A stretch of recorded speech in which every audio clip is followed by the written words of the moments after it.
सदन कसाई नाम सुना है? श्री जगन्नाथ महाप्रभु के भक्त श्री सदन कसाई। सदन कसाई जो थे वो मांस बेचते थे, यही उनका काम था। एक बार ऐसे तराजू में तोलते थे मांस को, तो जब मांस का विक्रय कर रहे थे तो उनको पता नहीं चला, वो भार की जगह शालिग्राम जी को रखते थे। लेकिन कीर्तन उनको बड़ा प्रिय था, कीर्तन करते हुए मांस बेचते थे। बताओ, ऐसा उनका स्वरूप। एक बार एक महात्मा वहां से निकल रहे थे, तो महात्मा ने जैसे ही देखा, वो तो देखते ही पहचान गए। मुंह पे कपड़ा रख करके जा रहे थे, तो देखा कि ये तो शालिग्राम जी हैं। तुरंत, अरे तुम क्या कर रहे हो, बहुत बड़ा पाप है, ये तो साक्षात शालिग्राम जी हैं। उसने कहा महाराज मुझसे गलती होगी, मुझे तो पहचान है नहीं। बोले लाओ इनको मुझको दो। शालिग्राम जी ले लिए महाराज, जाकर के शुद्ध नदियों के जल से स्नान कराया, पंचामृत स्नान कराया, इत्र लगाया, चंदन लगा करके चांदी के सिंहासन पर बैठा के माला पधरा दी। ठाकुर जी का कीर्तन, बढ़िया खीर बना के भोग लगाई और खूब रोए महात्मा। बोले कि नाथ आप भी कहाँ के कसाई के यहाँ बैठे थे, अब आप विराजो, प्रेम से रतन सिंहासन पर विराजो।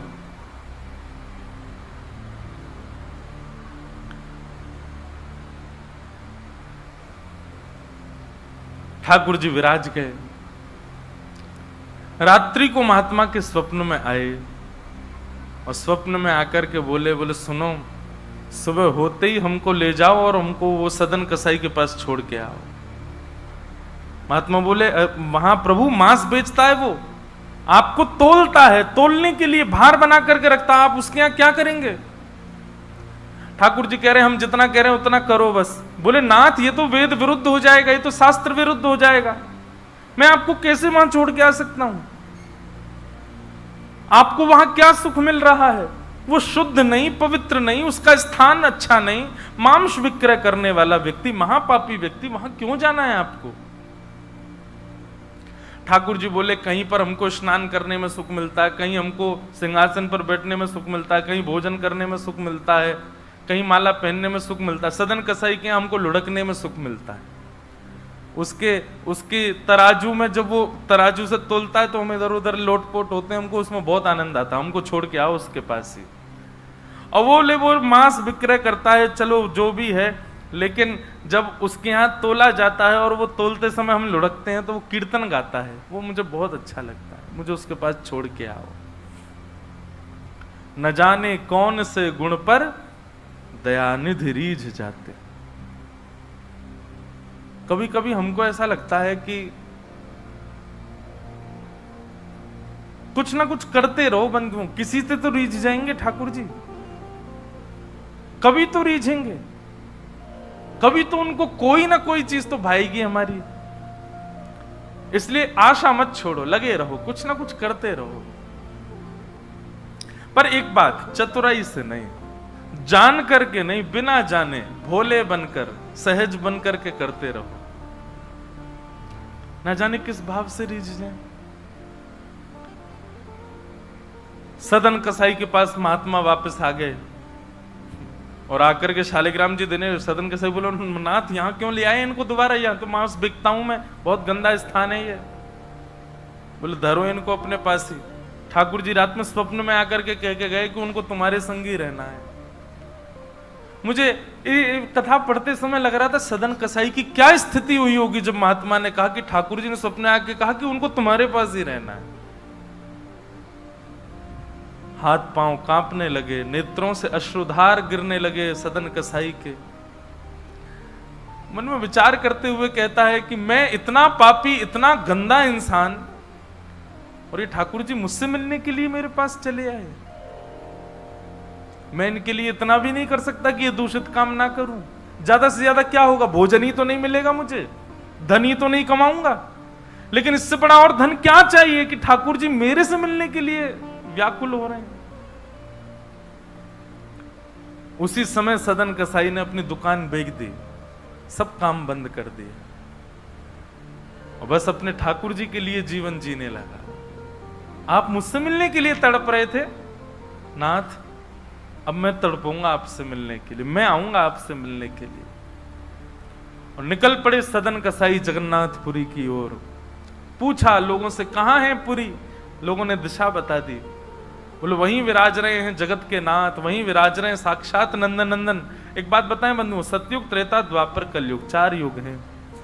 सतयुग के पूज्य ठाकुर जी, अर्चनीय ठाकुर जी हैं श्री बद्रीनाथ भगवान।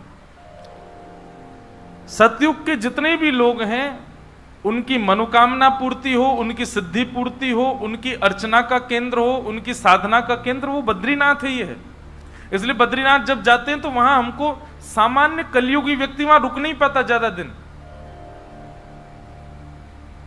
एक प्रैक्टिकल है, अगर आप बद्रीनाथ में ज्यादा टिक नहीं पा रहे हो तो इसका मतलब है कि आप पूर्ण रूपेण कलयुग ने आपको जकड़ रखा है।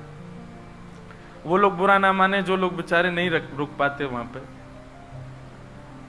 भले ही चाहे कुछ हो, ऑक्सीजन कम हो जाएगी, ब्लड प्रेशर हाई हो जाएगा, सांस नहीं आएगी। और महाराज कई लोगों को मैंने देखा है, अपना अनुभव किया है, बद्रीनाथ जाते हैं कमरा में घुसे नहीं कि उनको पता नहीं क्या ऐसा हुआ पकड़ लेता, वो दर्शन तक नहीं जा पाते। वो बस एक ही रट लगाते हैं, हमको वापस भेजो, हमको वापस भेजो, हम रुक नहीं पाएंगे यहाँ पे। तो बद्रीनाथ जो है ये सतयुग का स्थान है, सतयुग का धाम है, सतयुग के लोगों का पूजा का, अर्चना का केंद्र है। त्रेता का स्थान है श्रीरंगम और रामेश्वरम। श्री राम जी के अर्चनीय ठाकुर जी हैं श्री रंगनाथ भगवान, शेष शैया पर जो ऐसे पौड़े हैं। श्रीरंगम त्रिचिरापल्ली में, कावेरी के तट पर, वहां पर श्रीरंगम, ये त्रेता के ठाकुर जी हैं। और द्वापर का तीर्थ है द्वारिका, द्वारिकाधीश ये द्वापर के ठाकुर जी हैं। द्वापर के लोगों के अर्चना के और पूजा के, साधना के, मनोकामना पूर्ति के केंद्र के स्थान श्री द्वारिकाधीश। और कलयुग के अर्चनीय ठाकुर जी हैं श्री जगन्नाथ महाप्रभु, श्री जगन्नाथ महाप्रभु। इसलिए आपको कहीं कहीं कलयुग दिख जाएगा जगन्नाथपुरी में। चले जाओ बीच साइड पे, ऐसा लगेगा दूसरा गोवा है क्या, कहीं कहीं। क्यों? आपको कलयुग में जैसा स्वभाव का व्यक्ति होता है वैसे हर स्वभाव का व्यक्ति आपको जगन्नाथपुरी में जरूर मिलेगा। खाने पीने वाला भी मिल जाएगा, बाकी के सब व्यसन करने वाला भी आपको जगन्नाथपुरी में जरूर मिलेगा। और श्री जगन्नाथ महाप्रभु उन पर भी कृपा करते हैं क्योंकि कलयुग के ठाकुर जी। एक बार किसी के मन में संशय उत्पन्न हुआ कि जगन्नाथपुरी जैसे तीर्थ में, धाम में ये सब कैसे? ठाकुर जी बोले तुमको तो अभी दिख रहा है, आगामी समय में तो इससे भी बुरा हाल होने वाला है, मुझे तब भी कृपा करनी पड़ेगी। तो कलयुग के ठाकुर जी हैं महाप्रभु जगन्नाथ जी। सदन कसाई निकल पड़ा जगन्नाथपुरी की यात्रा पर। बस बार बार उसके मन में एक ही भावना आती है, आप मेरे से मिलने के लिए तड़पे थे, आप मेरे पास रहने के लिए तड़पे थे, मैं आऊंगा आपसे मिलने के लिए। और निकल पड़ा। कीर्तन की टोलियां जा रही हैं, वैष्णव जन नाचते गाते हुए जा रहे हैं। जैसे जैसे वैष्णवों की टोलियां और कीर्तन की टोलियां निकलती हुई देखे सदन कसाई, उसका मन हो कि मैं भी चला जाऊं। तो जो लोग पहचानते थे वो लोग कह देते थे, अरे कसाई है ये। तो सब लोग उसको कहते, भाई तुम हमसे दूर चलो, हमारी टोली में चलोगे, हमारे संग बैठ के खाओगे पियोगे, हम सब अपवित्र हो जाएंगे। जिस मार्ग पर सब लोग चल रहे हैं सदन कसाई उस मार्ग से उतर करके चल रहे हैं। कहीं मैं इस मार्ग पर चलूंगा, मेरे चलने से मार्ग अपवित्र हो जाएगा। और स्मरण कर रहे हैं महाप्रभु श्री जगन्नाथ जी का। चलते चलते बंधुओं, मुझे ऐसा लगता है आजकल तो ऐसे चित्र हो गए हैं, हम लोग कहीं भी दर्शन कर लेते हैं महाप्रभु जी का। उस काल की बात है जब चित्र भी नहीं होते थे, तो कई लोग तो पहली बार ही जगन्नाथ जी को देखते थे। कैसा स्थिति होती होगी उन लोगों की, कैसा भाव रहता होगा उन लोगों का। सदन कसाई चलते जा रहे हैं, एक मार्ग से उतर करके चल रहे हैं, निष्ठुर मार्ग पर चल रहे हैं और बस स्मरण कर रहे हैं श्री जगन्नाथ महाप्रभु का। चलते चलते चलते एक नगर में पहुंचे, रात्रि का समय हो गया, शाम का समय हो गया। तो एक भवन बना था, घर बना था, उसी के बाहर ही सदन कसाई बैठ गए। सदन कसाई का रूप बहुत सुंदर था। नेत्र, उनके केश, उनके मुख की आकृति, उनकी भुजाएं बहुत सुंदर थे। भले ही कसाई थे पर सुंदर थे। तो जिस भवन के बाहर बैठे, वहां भवन की अंदर एक गृहिणी वो निकल करके बाहर आई, और उसने जैसे ही सदन कसाई को देखा, उसका मन आ गया उन्हीं के ऊपर। शाम का समय, सदन कसाई को लोभ देने लगी और उसने इशारा करके कहा कि भीतर आ जाओ। तो सदन कसाई ने उसकी ओर देखा और उनके मन में तो बस जगन्नाथ जी बैठे हैं, कोई ऐसा भाव तो दूषित था नहीं। उन्होंने इशारा कर दिया, कुछ इशारा किया, और उस इशारे को उस कन्या ने, उस महिला ने ऐसा समझा कि मानो ये कहना चाह रहे हैं कि तुम भीतर जाके पहले अपने पति का वध करो, तब मैं रहूंगा तुम्हारे साथ। और बंधुओं एक बात बताएं, विषय जब माथे पर बहुत तीव्रता से चढ़ता है ना, वासना जब बहुत तीव्र चढ़ जाती है, तो व्यक्ति ये भी विचार नहीं करता मैं क्या कर रहा हूं। वो कितनी भी कथाएं सुन रहा हो, कितनी भी कथाओं में जा रहा हो, पर विषय जब उसके हृदय में होता है तो वो बिल्कुल विवेक शून्य हो जाता है।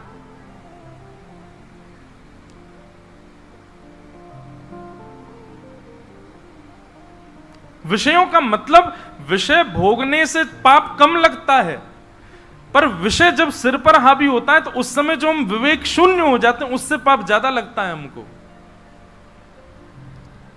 विषय हावी हो गया उस माता के, भीतर जाके उसने अपने पति का वध कर दिया, मार दिया। और बाहर आकर के सदन कसाई से कहा, अब तो चलो, मैंने अपने पति को मार दिया, चलो मैं और तुम ब्याह कर लेते हैं। सदन कसाई बोला, देवी ये तूने क्या किया? मैंने तो नहीं कहा था कि तुम मारो। बोले, हो तुम झूठ बोलते हो, तुमने ही तो कहा था कि उसका वध कर दो तब रहूंगा। अब तुम्हारे पास एक ही रास्ता, या तो मेरे साथ रहो, नहीं तो मैं सबको बता दूंगी कि तुमने मेरे पति को मरवाया है। पर जिनके हृदय में श्री ठाकुर जी विराजमान है, उनको अन्य किसी के लोभ की इच्छा नहीं होती। उन्होंने कहा, ज्यादा से ज्यादा मार दोगी मुझको और क्या, बदनामी होगी, सब होगा, लेकिन मैं अपनी स्थिति से नहीं हट सकता।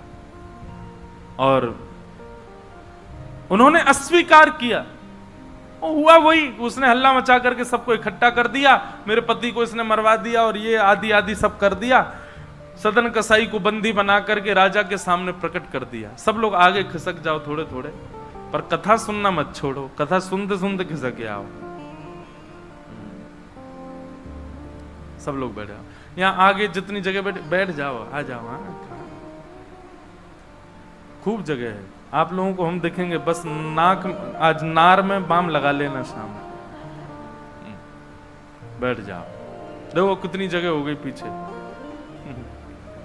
बोलो वृंदावन बिहारी लाल की। चलना रहे हैं ऐसा लग रहा है। तो सदन कसाई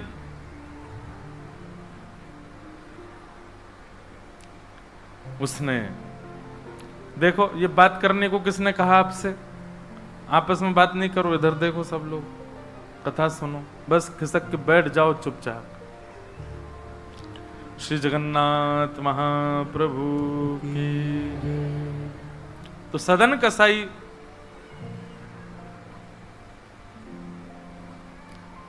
राजा के यहां उसको प्रस्तुत कर दिया, बंदी बना दिया, और बंदी बना करके कहा कि आप स्वीकार करते हैं कि आपने ये अपराध किया है इनके पति को मारने का? सदन कसाई कुछ नहीं बोला।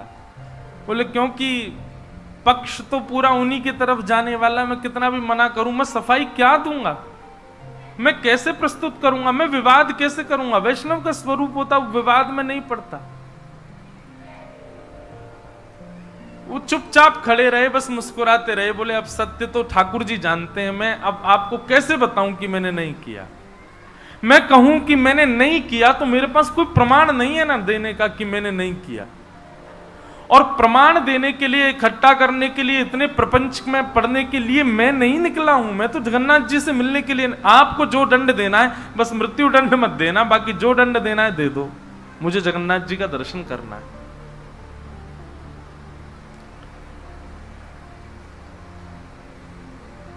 राजा ने सदन कसाई की बात तो मानी कि मृत्यु दंड तो नहीं दिया, पर कहा कि जिन हाथों से तुमने उस व्यक्ति का वध किया उन हाथों को हम काट देंगे।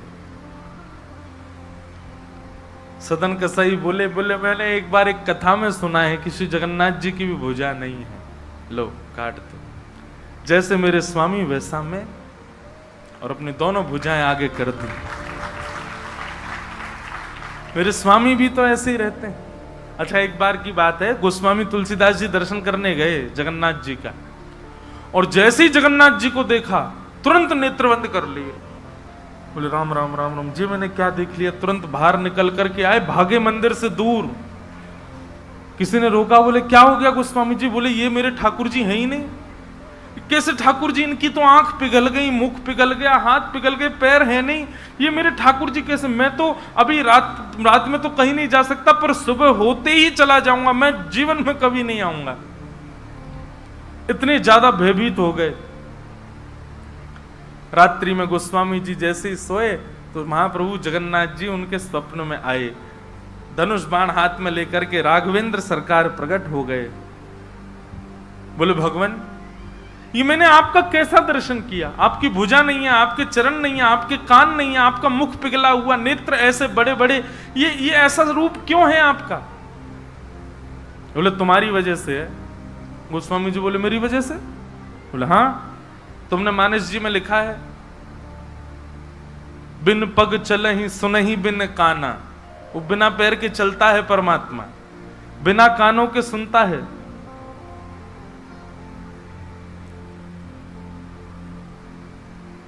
निज कृत कर्म करहु विधि नाना। बिना हस्त कमल के कई सारे काम कर देता है। अब आपके पास दो ही तरीके हैं, या तो हमारे इस रूप को स्वीकार करो, नहीं तो चौपाई को जाके मिटा दो मानस जी से। तब गोस्वामी जी को भेद पता चला। जय हो भगवान, क्षमा करो मुझे, मैं तो आपके रूप को जान ही नहीं पाया। तो अगले दिन दर्शन करने गए, तब वही रूप, बिन पग चलहि, बिना पैर के चलते हैं। और ऐसे कोई दुनिया का ठाकुर नहीं चलता जैसे जगन्नाथ जी चलते हैं। कोई भी ऐसा प्राचीन मंदिर आप बताओ जिसका ठाकुर निकल के बाहर आता हो, पूरे वैष्णवों के मेला के साथ में चल के जाता हो, एकमात्र श्री जगन्नाथ जी। और सुनो, आप लोग कभी दर्शन करना, श्री जगन्नाथ जी मंदिर में जाओगे तो जो गरुण स्तंभ है, जहां पर गरुण जी विराज, सब लोग गले मिलते हैं, वहां पर उस गरुण स्तंभ के पीछे भोग घर है ठाकुर जी का। ठाकुर जी का जो प्रसाद है वो वहां रखा जाता है, गरुण स्तंभ के पीछे। और श्री जगन्नाथ जी कहां बैठे? भीतर गरुण स्तंभ वाला सभागृह, फिर उसके बाद एक सभागृह और है, फिर तीसरे गर्भगृह में वहां जगन्नाथ जी बैठे हैं। मतलब जगन्नाथ जी से और जगन्नाथ जी का जो भोग घर है, जहां पर भोग रखा जाता है, वो कितना दूर है? 1 2 3 तीसरी बेड़ी पार करके है।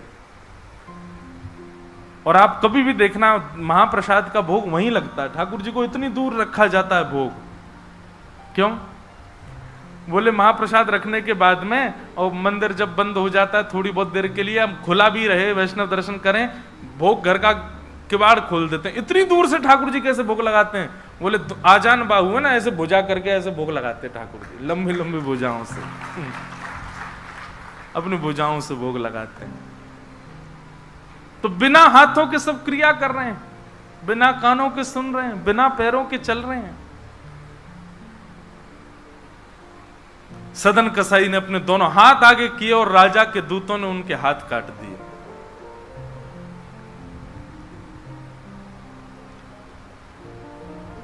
पीड़ा में नहीं है, प्रसन्नता में है। आंसू तो निकल रहे हैं नेत्रों से, पर प्रसन्नता के आंसू हैं कि नाथ आपने किसी रूप में तो मुझे स्वीकार किया। चलते जा रहे हैं, रक्त बह रहा है दोनों तरफ से। बस रास्ते में एक ही प्रार्थना कर रहे हैं, नाथ है तो ये शरीर ही, और यही माध्यम है मुझे आपके दर्शन का। इसमें जो ये पीड़ा हुई है, जो रक्त संचार हो रहा, रक्त जो निकल रहा है, बस इससे केवल ठाकुर जी इतना रक्त बचने देना भीतर कि मैं जगन्नाथपुरी पहुंच जाऊं, आपका दर्शन कर लूं, उससे पहले मेरे प्राण ना निकल जाए। और चलते जा रहे हैं। ऐसी लगन हमको कभी नहीं लग सकती बंधुओं, इस जन्म में तो नहीं लग सकती। हम लोग केवल बड़ी बड़ी बातें कर सकते हैं, बड़ी बड़ी बातें सुन सकते हैं, ऐसे प्रेमी हम जगन्नाथ जी के कभी नहीं बन सकते।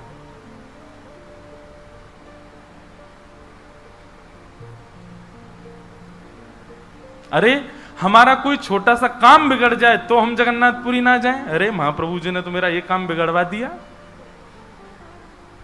यहां तो हाथ पांव कटवा देते हैं वैष्णव ठाकुर जी से मिलने के लिए। सदन कसाई जैसे ही श्री क्षेत्र में उन्होंने प्रवेश किया, और जैसे ही प्रवेश किया ब्रह्म वेदी पर श्री जगन्नाथ जी झूमने लगे। पुजारियों ने जाकर के कहा, महाप्रभु जी आज्ञा करें, आप इतने प्रसन्न क्यों हैं? बोले मेरा एक भक्त आया है, वो बेचारा बहुत कष्ट में है, आप लोग तुरंत पालकी लेकर के जाइए और उसको लेकर के आइए यहां पर। पुजारी सब पालकी लेकर के दौड़े और पुरी में प्रवेश कर रहे वैष्णवों से पूछने, अरे भैया महाप्रभु जी का कोई भक्त आया है क्या? महाप्रभु जी ने पालकी भेजी है उसको ले जाने के लिए। महाप्रभु जी आज बड़े प्रसन्न हैं, उनका कोई परम वैष्णव भक्त आया है। तो सदन कसाई ने जैसे ये बात सुनी कि पुजारी हल्ला कर रहे हैं, कोई बहुत बड़ा भक्त आया है, महाप्रभु जी ने उसके लिए पालकी भेजी, तो सदन कसाई इतने खुश हो गए, बोले आज ठाकुर जी के दर्शन तो होंगे, उनके एक प्रिय भक्त के भी दर्शन हो जाएंगे, कितना मेरा सौभाग्य होगा। और रही बात, मैं तो बहुत बड़ा पापी हूं, मैं तो रास्ता भर यही सोचता आ रहा था कि मैंने इतना पाप किया, इतना मांस बेचा है जानवरों का, महाप्रभु जी पता नहीं मुझसे नाराज होंगे, पर आज लगता है कोई परम वैष्णव भक्त आया तो महाप्रभु जी का मूड बढ़िया होगा, आज प्रसन्न होंगे। तो प्रसन्न मुद्रा में ठाकुर जी बैठे होंगे, तब मैं दर्शन करूंगा तो मेरे सारे अपराधों को क्षमा कर देंगे। वहां तो भीड़ लग गई पालकी के पास में, बोले हम हैं परम भक्त, और वो सदन कसाई दूरी खड़े हैं, बोले इनमें से कोई होगा जो पालकी में बैठेगा, आज पहले उसको प्रणाम करूंगा फिर महाप्रभु जी को करूंगा। वहां तो इतनी भीड़ लग गई कि पंडा पुजारी पालकी लेके जान बचा के भागे वहां से, क्योंकि सबको लगता है कि हमसे बड़ा भक्त तो कोई है ही नहीं। पालकी खाली लौट करके आ गई। महाप्रभु जगन्नाथ जी बोले तुम खाली आ गए, लेके नहीं आए उनको?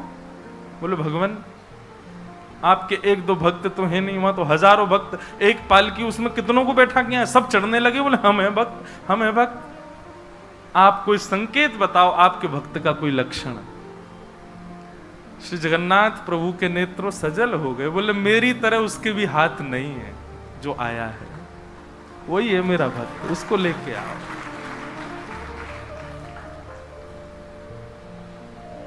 पुजारी पालकी लेकर के दोबारा गए, देखा तो जब श्री क्षेत्र आया ना, तो श्री क्षेत्र आते ही अब सदन कसाई चल करके नहीं जा रहे हैं, दंडवत करते हैं, लेट जाते हैं और फिर लेट करके उठते हैं, फिर आगे बढ़ के फिर लेटते हैं, फिर उठते हैं, दंडवती परिक्रमा की तरह भीतर जा रहे हैं। उसमें भी भुजा नहीं है उनके पास में, लेटते हैं तो उठते कैसे हैं ये देखने पर ही लोगों का हृदय द्रवित हो जाता है, और किसी से सहायता नहीं लेते। वो तो दूर चल रहे हैं ना, उस मार्ग पर ही नहीं चल रहे जहां सब चल रहे हैं, बोले कि मैं चलूंगा तो अपवित्र हो जाएगा मार्ग। एक सर्प के भांति जैसे रिगड़ के सर्प चलता है, ऐसे सदन कसाई आगे बढ़ रहे हैं, और प्रसन्न मुद्रा में मैं महाप्रभु जी से आज मिलूंगा। पुजारियों ने जाकर के जब उनकी स्थिति को देखा, कोई अपने नेत्रों के आंसुओं को रोक नहीं पाया, बार बार महाप्रभु जगन्नाथ जी को प्रणाम करें, कितने दयालु हैं नाथ, कितने कृपालु हैं आप। सदन कसाई को जाकर के पुजारियों ने उठाया, बोले चलो महाप्रभु जी ने तुम्हारे लिए पालकी भेजी।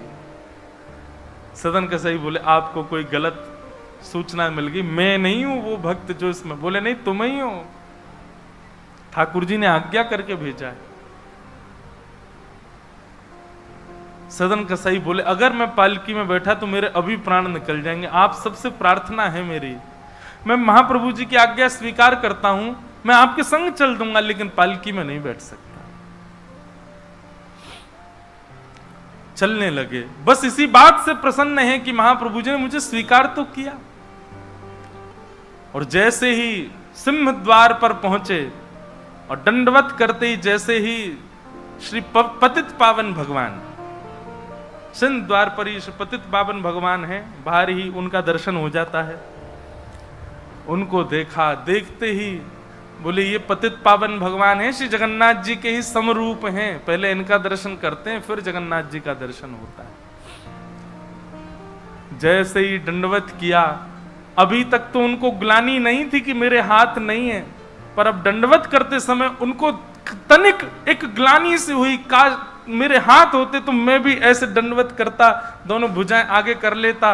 और इस भाव से जैसे जो शेष भुजा थे थोड़े से, उनको आगे करके रुदन करने लगे सदन कसाई। इतने में ही उनके भुजा निकल करके आ गई और ठाकुर जी ने भुजा प्रदान करके उनके दंडवत को स्वीकार किया।